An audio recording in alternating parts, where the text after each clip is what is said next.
Taking the podium is Philadelphia Union head coach Jim Curtin. Jim will give an opening statement, then we'll open the floor to questions. Yeah, obviously coming back from a tough stretch of games, 2 on the road, where, at the midway point we had hoped to have everybody in the group back, kind of clicking on all cylinders. Had some good week and a half to 2 weeks of training.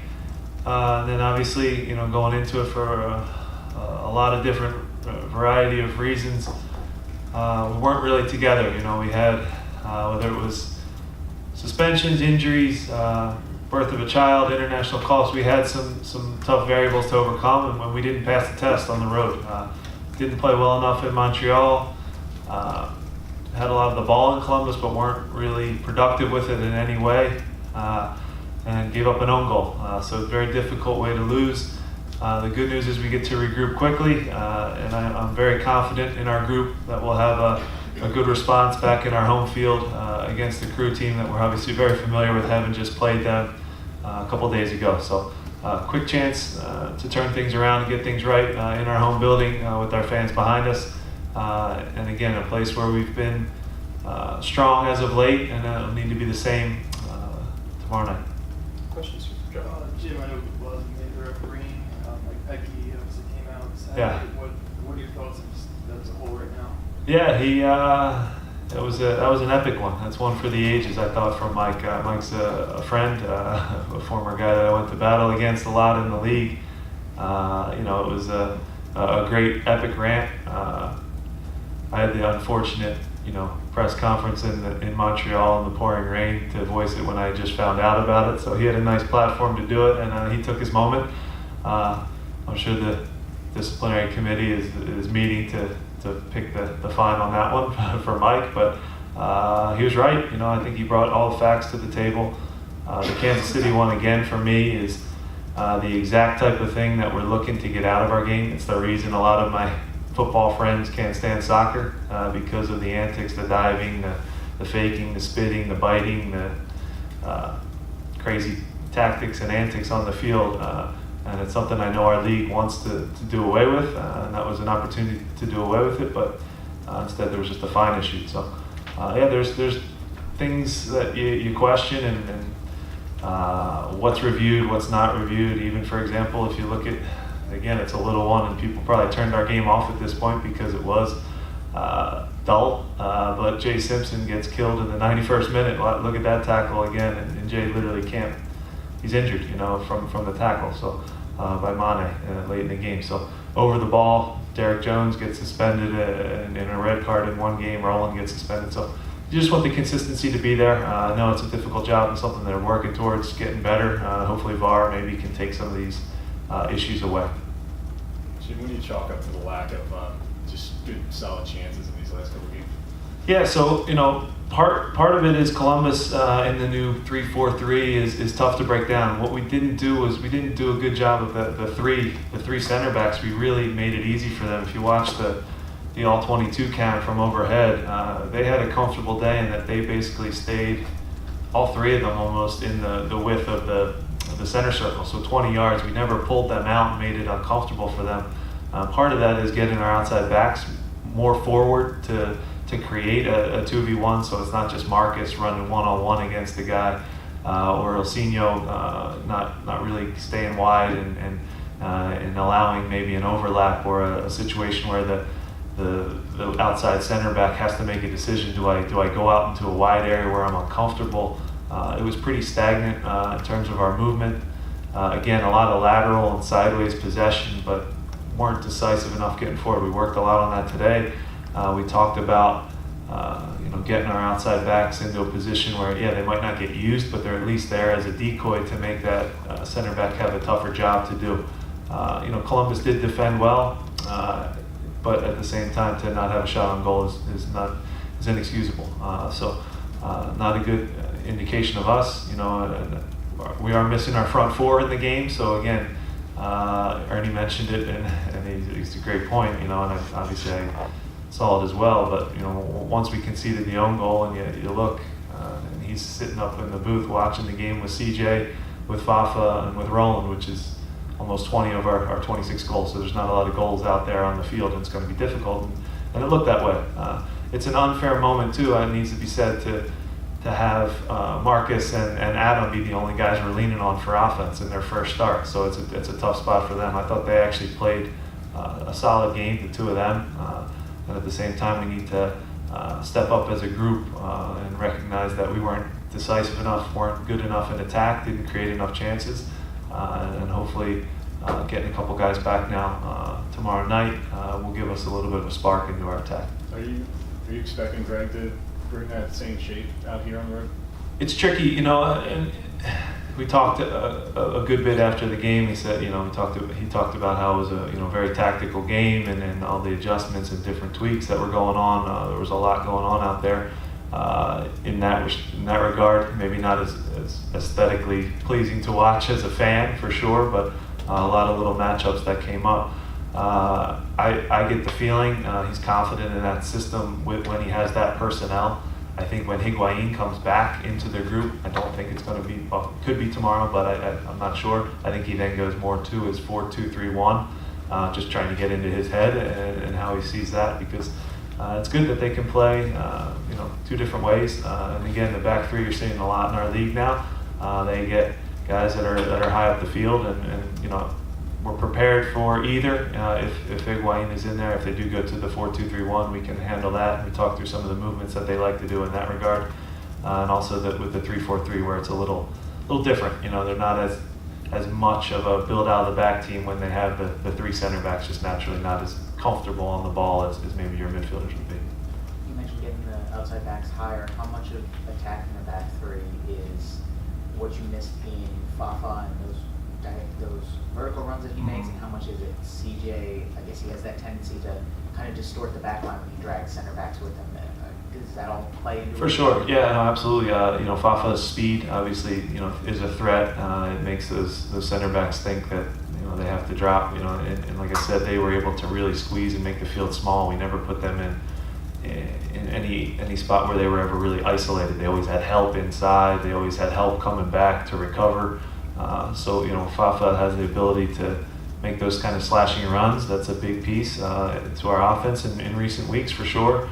CJ has the ability to not just let one center back deal with him. He kind of stays in between two, which provides a lot of space for other guys. So I'd say those are two big variables. The other one, and I talked with Elsinho, I had a good talk with him today, and whether he's at the 10 and now he switched to the wing with Chris's absence and a couple injuries here and there. He was really disappointed with how he played in Montreal. He was upset with it. Just said everything he tried, just went wrong. And he has to have a short-term memory. The game moves on, get on from tough performances, and he didn't have confidence in Columbus. So we talked about him now, staying wide, giving us width, and maybe creating a little more space for a role and for CJ to move into. Being a little more patient and having a shorter-term memory. If you lose the ball and make a mistake, it's going to happen. But don't dwell on it. The most important play is the next one. So combination of all those guys now getting a little confidence, getting each other back and playing together. And you do miss not having the whole group together. Andre's obviously off doing great things. Chris is doing a good job contributing with the U.S. At the most important time, though, you want everybody clicking on all cylinders and on the same page, and we're working to getting that going, because again, the games are 7 at home, 7 away at this stage, so towards the end. Are there any updates on how Greg's progressing? Jay has the injury from the tackle, which is he might be able to go. It's a close one. Fafa did stuff on the side today, said it feels a lot better today. There's still a concern there that with hamstrings, if you push them, you could do some damage, but we'll leave that in his hands in terms of where he feels. CJ will be good to go. No concern there. Obviously, just a little bit sore on the ankle. It was a non-contact on the corner kick in Montreal where he landed awkwardly. We wanted to be smart, having last year also as the reference point for when he had a pretty bad ankle injury and pushed through it and played through it, and it limited some of his mobility. So I don't think he could even gone against Columbus, to be honest. He wanted to, but it was just too much. He said he didn't feel like himself. He said he's about 50%, so that's not a percentage that you want to put a guy on the field for where he could risk further injury. Herbers is recovering from his surgery. Other than that, the group is as back together as we're going to get, minus obviously Andre and Chris, who have an important game tomorrow night. What was Jay's injury? Jay was ankle from the tackle with Mane in the 90 plus minute against Columbus. And any update on where Derek Jones is cutting protocol? Concussion protocol. He failed. I shouldn't say failed. He did not understand the directions of the test, so he's taking the test again at 3:30 today. So there was more of a communication injury than a concussion injury. So he gets another crack at it this afternoon. Anything else? Jim, what do you think about Andre's performance at running goal? It's been great to watch, and again, I think the whole Jamaican team has been shown a lot of heart, a lot of commitment to run and defend, and then obviously when you have a goalkeeper back there that you can tell their whole group knows they can take risk defensively, whether it's on crosses, attacking them, putting bodies on guys in the box because they know Andre is behind them, and that's a strong thing. In a lot of ways, Andre's had.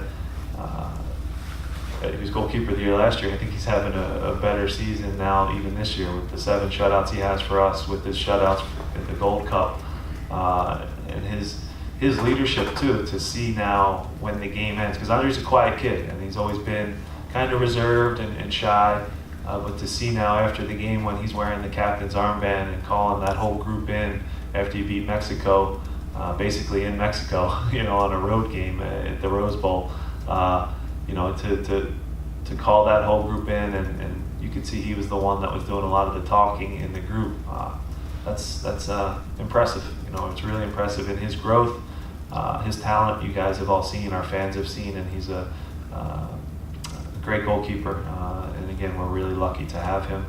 And obviously, I'm rooting for the USA. I don't want to say that's obvious, but texting after the game with him and saying how proud I was of him and his performance was good, as well as Damian Lowe, who I have a relationship with too, and played a great game. So yeah, he provides that kind of blanket back there where defenders, anyone who's played, when you have a goalkeeper behind you as a defender, you can really get after it, and you can see that that's how they're playing. They're fearless with Kamar Lawrence and the job he's done.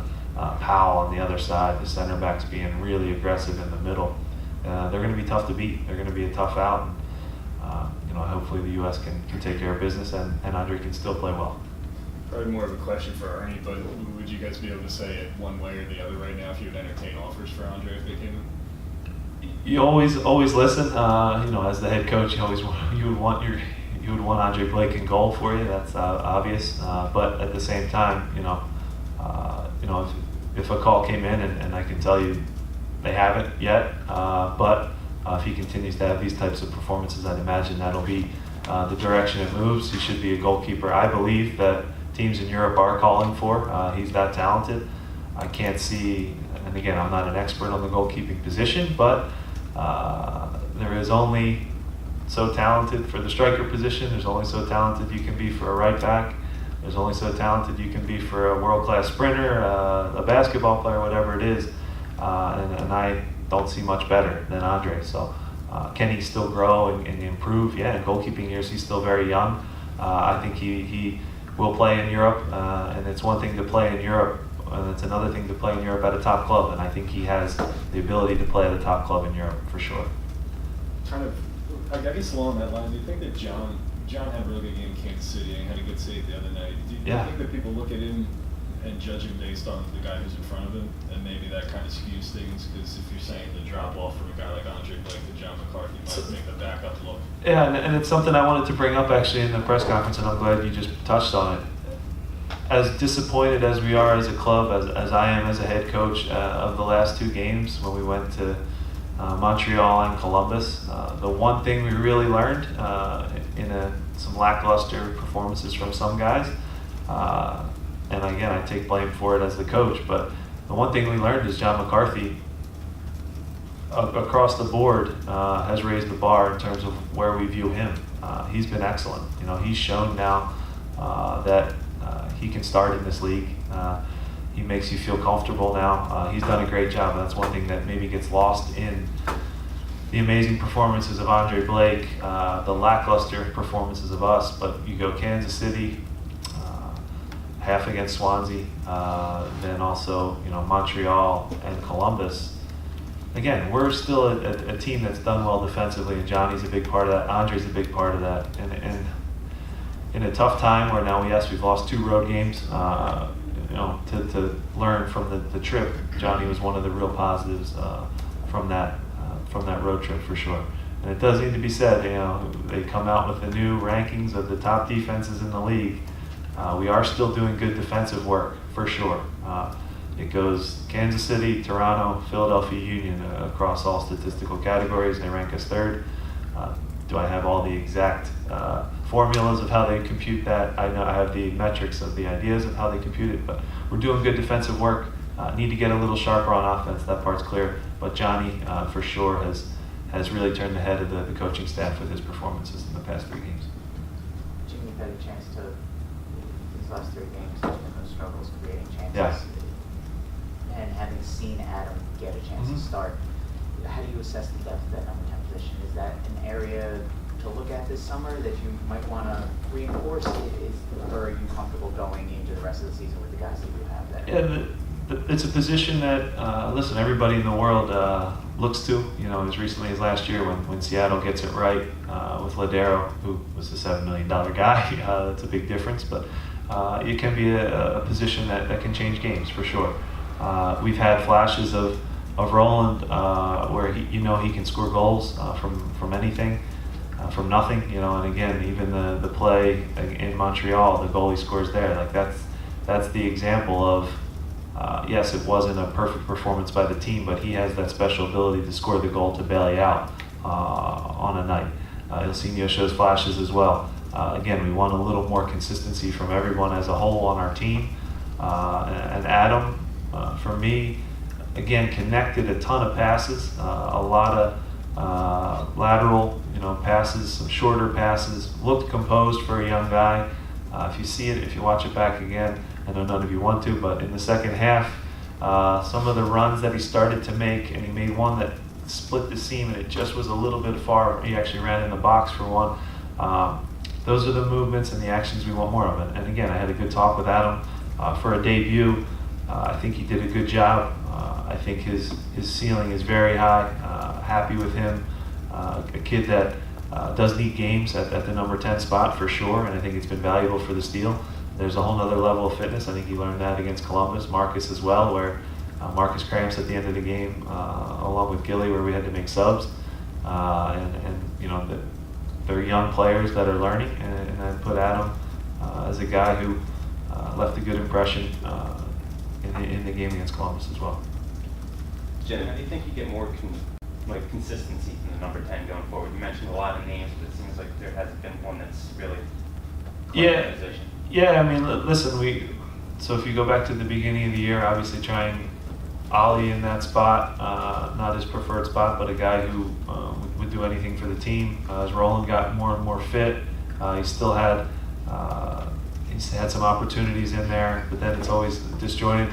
He had the injury, he got going there a little bit, had an injury. Out of desperation, we had to put Ilsinho in there. Got a couple good results with Ilsinho in there. We lose Chris, and now it becomes a little bit of a puzzle piece. Roland gets the game against Montreal, almost scores the goal, but then gets suspended. So again, it's tough to get consistency if you're not able to be on the field due to injuries, red cards. And now we'd hope to get a run of games where we can go with a fairly consistent group. And when guys are on the field together, there starts to be that flow of understanding each other's movements. It's something we're working towards. It comes in practice, but now we have to execute it in the game. And this will be an opportunity for Roland tomorrow to play another 90 minutes. And the message is, and the goal is to have it look like the Red Bull Open Cup game. That was, for me, still his best performance, and that's something that we've seen now and he can do, and we know he has the ability to do it. And that's the hope for tomorrow, that we can get a performance like that. Anything else here on the floor for Jim? Questions on the phone for Jim?